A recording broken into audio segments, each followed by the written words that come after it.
আমি আবল তাবল কথা কই, বয়সও কুলায় না, তো তুই চল। আমি 15 বছরে ধুবড়ী লোকসভাটা আমি কমপ্লিট ধ্বংস করতে পারি নাই। কিছু জিনিস আছে এখনো বাঁচিয়ে আছে, বাকি সব ধ্বংস করছি আমি।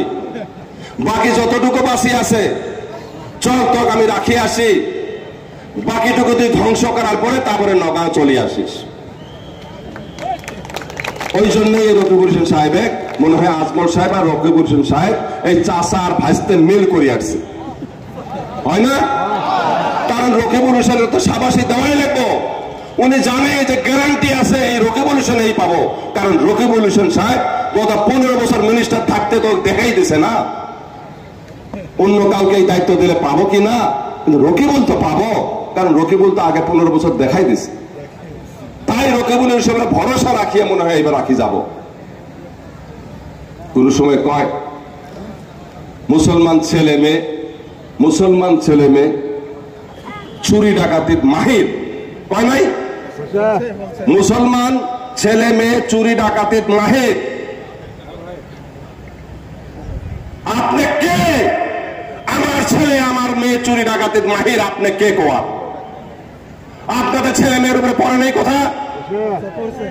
বলে নাই যে মুসলমান ছেলে মেয়ে চরিত্রহীন, চরিত্র খারাপ, ধর্ষণের মাহির কয় নাই? ধর্ষণ করা মাহির কয় নাই? তথাপি কেমন করে মানে নেন এই মানুষটা? স্টেজের মধ্যেই ঠিক থাকতে পারে না, দোয়া পড়ায়, মাইকের সামনে দোয়া পড়ায়, এদিকে পা আবার এরম করে। সবাই দোয়া পড়ায়, ওটা আবার মেনটেন করতে পারে না, চেহারা বাই হয়ে যায়। উনি কি কয় যে আমার এখনো বিয়ে করার শক্তি আছে, কয় নাই? এটা কইছে নাকি যে এখনো বিয়ে করার বয়স আছে? এটা কইছে যে বিয়ে করার বয়স আছে? বিয়ে করার বয়স আছে এই কথাটা কয় না। এই কথাটা কইলে একটু সভ্যতা আসতো। উনি কইছে বিয়ে করার শক্তি আছে। শক্তি মানে কি বোঝায়?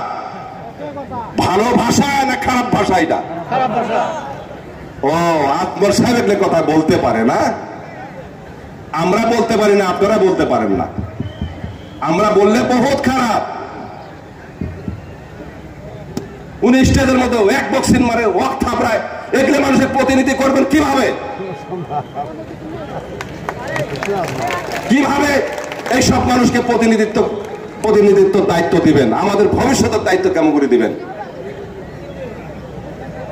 গতিকে চাচা ভাইস্তে কোন পথে নগাঁও ছাড়িয়ে এখানে আসতে দেওয়া যাবে না। এখানকার এমপি হয় আর ওখানে কাজ করে। মইনুল চৌধুরী এখানকার এমপি হয়, মন্ত্রী হয়েছিল ভারতবর্ষের। শিলচর মেডিকেল কলেজ বানাইছে, শিলচরে কাগজ মিল বানাইছে, পেপার মিল বানাইছে, ইন্ডাস্ট্রি মিনিস্টার থাকে। আজমল সাহেব এখানে এমপি হয়, ই রিক্সা ওখানে বিতরণ করে হুজাইতে। আজমল সাহেব এখানে এমপি হয় আর হাইলাকান্দিতে হসপিটাল ওপেনিং করে, হুজাইতে ইউনিভার্সিটি ওপেনিং করে। লকডাউনে এখানে কিছু দেয় না, ওনার ওখানে দেয়। মনে আছে লকডাউনে কিছু দিছে? জাভেদ ইসলামের কিছু না থাকলেও ঘরে ঘরে এক টুকলা কিবা কিবি পাঠাইছিলাম, পাঠাই নাই? কিছু না থাকলেও সারা সমষ্টির প্রায় গরিব মানুষের কাছে এক টুকলা করে হলেও কিবা কিবি পাঠাইছিলাম। আমি তো হারা মানুষ ছিলাম, উনি তো এমপি ছিল, দেখাও তো দেয় নাই উনি। আজকে জাভেদ ইসলাম যদি ইনশাআল্লাহ কিবা যদি জিততে পারে, আল্লাহ রহমত আপনাদের দোয়া আশীর্বাদে, ধুবড়ী লোকসভা, ধুবড়ীর নাম, মানকেচরের নাম সারা ভারতবর্ষে মাথা উঁচু করে থাকতে পারবেন, মাথা উঁচু করতে পারবেন। সারা ভারতবর্ষে ঐতিহাসিক বিজয় হব, ডাবল ইঞ্জিন হব। দিল্লি থাকবো আমার সঙ্গে, হেমন্ত বিশ্ব শর্মার সাথে থাকবো আমার সঙ্গে, ডাবল ইঞ্জিনের এমপি হবো ইনশাল্লাহ আমি। বহুত কাম আছে আমাদের, বহুত করণীয় আছে আমাদের। আমাদের ছেলে মেয়েদের ভবিষ্যৎ অনিশ্চয়তায় আছে, সুপরিকল্পিত হবে তাদের আগন্তুক দিনের সুনিশ্চিত ভবিষ্যৎ আমাদের পরিকল্পিতভাবে আমাদের হাতে নিতে হবে। তাই হেমন্ত বিশ্ব শর্মা কোনো এক কারণে একটু দেরি হয়েছে আমাকে জানাইছে, আমি কথা কয়ে থাকতেই উনি আমাকে জানাইছে।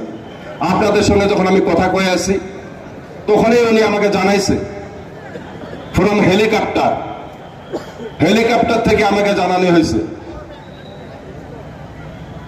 উনি 20-25 মিনিট পরে আসতেছে, যেটা আসার টাইম ছিল উনি 25-30 মিনিট লেট হব। কি কারণে লেট হব উনি আমাকে জানাইছে। বিশ্বাস করেন উনি আসার সম্ভাবনা আজকে নাই হয়েছিল। এইভাবে কোন ব্যক্তি সাহস করবে না যে কোন ব্যক্তি এই পরিস্থিতিতে এখানে আসে উপস্থিত হওয়া। তথাপি তো উনি টাইম দিছে, আমি আধা ঘন্টা পরে হলো আমি কিবা বুদ্ধি করি হলো আমি মানকাচরে যাবো ইনশাআল্লাহ। উনি আমাকে এই স্টেজে আপনি কথা কয়ে থাকা অবস্থায় উনি দেখেন আমি কথা কইছি ওখানে, হ্যাঁ অ্যাড্রেসিং যখন শুরু করছিলাম তখন উনি আলাপ করছে। তো আশা করি আজকে আপনারা, আমি সবিনয় অনুরোধ করব, এত মানুষ এখানে আসছেন কিসের জন্য আসছেন? হেমন্ত বিশ্ব শর্মার কাছ থেকে দুই কথা শুনবেন, তাই না? উনি কি কয়ে যায় আর কি দিয়ে যায়, তাই না? উনি কি কয়ে যায় আর কি দিয়ে যায় এবং আগামী দিনে আমাদের কি কি দিব, তাম চাহিদা হেমন্ত বিশ্ব শর্মা। যেখানে গেছি, চরে গেছি, শহরে গেছি, নগরে গেছি, স্যার দাদা মুখ্যমন্ত্রী কিন্তু এইবার আনিব লাগিব, আমি কথা দিছিলাম যে মুখ্যমন্ত্রীকে আমি আনবো। নিশ্চিন্তে থাকেন, মুখ্যমন্ত্রী আসবো, আমার কথা উলঙ্ঘা করব না, আমি আনবো। আর আজকে মুখ্যমন্ত্রী সাহেব উৎফুল্লিত, উনি 100% গ্যারান্টি দিছে আমরা জিতবো ইনশাআল্লাহ। ধুবড়িতে উনি 100% গ্যারান্টি দিছে আমরা জিতবো ইনশাআল্লাহ। তাই আমি চাইতেছি যে উনি একটু পরেই উনি আসবো। আমার অনুরোধ, যদি আপনারা একবার যদি ভাবেন যে গরম লাগছে বা কিবা, দেখেন আকাশ কিন্তু আপনাদের ফেভারে দিছে আজকে, এটাও বলতে পারবেন না যে এত গরম কিভাবে থাকবো। আর যদি 1 ঘন্টা গরমও থাকে, হেমন্ত বিশ্ব শর্মার জন্য একটুখানি স্যাক্রিফাইস করে দেন না। 1 ঘন্টায় আপনাদের ইনশাআল্লাহ, আমি তো মনে করি 5, 10, 20 বছরের জন্য হয়তো আপনারা অনেক কিছু পাবেন।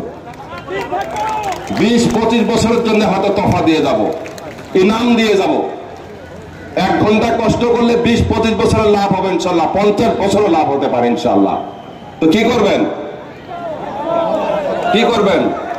আমার সমষ্টি মানকাচরে আমি থাকি, শেষ মিটিং, যার শেষ ভালো তার সব ভালো, যার শেষ ভালো তার সব ভালো।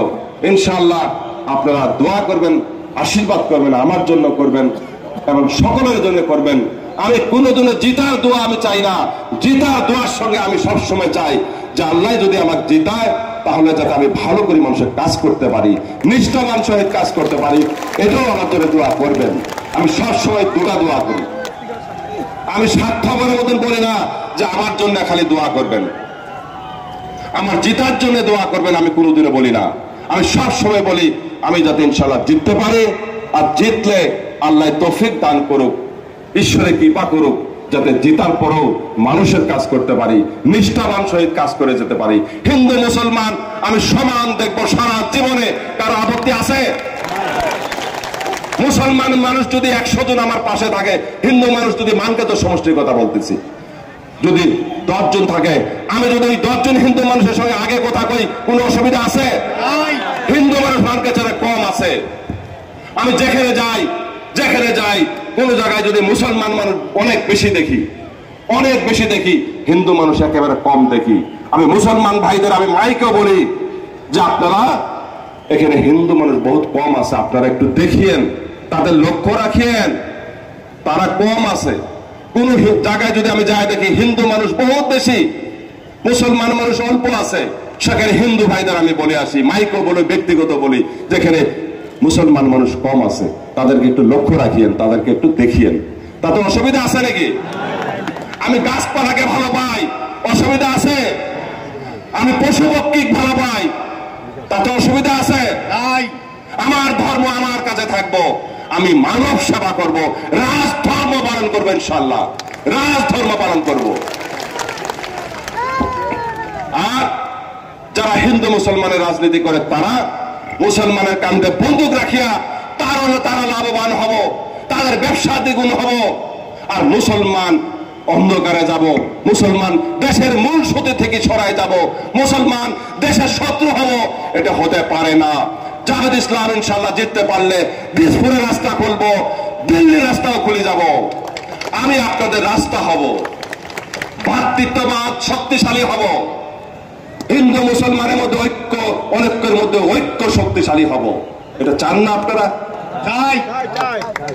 আমরা যখন থাকবো না, আমাদের ছেলে মেয়েরা ভালো জায়গায় থাক, হিন্দু মুসলমান যত ধর্ম জাতপাত সবাই মিলে থাক। আজকে হিন্দু মুসলমান আলাদা হলে মানগাচরের সমস্যা হবো না? ধুবড়ির সমস্যা হবো না? গোয়ালপাড়ার সমস্যা হবো না? আজকে যদি বাংলাদেশ পাকিস্তানে হিন্দু ভাইরা যদি বলে যে আমরা হিন্দু মানুষগুলো আলাদা রাজনীতি করব, মুসলমানের সঙ্গে থাকবো না, মুসলমান যদি বলে যে আমরা হিন্দু মানুষের সঙ্গে থাকবো না, আমরা রাজনীতি মুসলমান আলাদা রাজনীতি করব, সেখানে কার ক্ষতি হব? প্রধানমন্ত্রী কার হব? প্রধানমন্ত্রী কার হব? মুসলমানরা বাংলাদেশ পাকিস্তানে আলাদা যদি হয়, হিন্দুরা আলাদা হয়, প্রধানমন্ত্রী কার হব? মুসলমানের হব। রাষ্ট্রপতি কার হব? মুসলমানের। এয়ার ফোর্সের হেড যে থাকে চিফ মার্শাল, এয়ার ফোর্সের অর্থাৎ ফাইটার প্লেনের চিফ মার্শাল, যুদ্ধ বিমানের চিফ মার্শাল কে হব পাকিস্তানে? মুসলিম। মুখ্যমন্ত্রী যদি থাকে, মুখ্যমন্ত্রী কে হব? মুসলিম। লাভ কার হব, ক্ষতি কার হব? অনর্থক ভাবে বিনা যুক্তিতে, কারণ নাই সারণ নাই, মুসলমান মানুষ ভারতবর্ষে কেন আমরা 11% মানুষ আলাদা রাজনীতি করব? কার স্বার্থে? কার সাথে? আত্মর স্বার্থে। যে আত্মর আমাদের ধ্বংস করে দিল, 15টা বছরের মধ্যে 30টা বছর আমাদের আনসার্টেন করে দিল, 30টা বছর ক্ষতি করলো। দেশ আগ বাড়তেছে, আমরা পিছনে যাতেছি। 2 দিন পরে আমাদের ছেলেরা মেয়েরা কম্পিটিশন যুগে পড়ব, প্রত্যেকটা ক্ষেত্রে প্রতিযোগিতামূলক ভাবে তাদেরকে আগ বাড়তে লাগবো। কিভাবে সম্ভব আমাদের ছেলেমেয়েরা কম্পিটিশন করি এই ভারতবর্ষে বাঁচে থাকবে? আমাদের স্কুল উন্নত হতে হবে, ট্রিটমেন্ট চিকিৎসা ভালো হতে হবে, আরো উন্নত হতে হবে। গোয়ালপাড়া মেডিকেল কলেজ লাগবো, দক্ষিণ অঞ্চলেও মেডিকেল কলেজ লাগবো ইনশাআল্লাহ। আল্লাহ যদি রহম করে আমি এই দুইটাই যথেষ্ট ধ্যান দেব। ক্ষুদ্র উদ্যোগ তৈরি করবো ইনশাআল্লাহ, ক্ষুদ্র উদ্যোগ তৈরি করবো, স্থাপন করবো, বৃহৎ উদ্যোগ ইনশাআল্লাহ স্থাপন করবো, ITI কলেজ স্থাপন করবো ইনশাআল্লাহ। দেখেন কত মানুষ কত কিভাবে আসতেছে, রাখারও জায়গা নেই।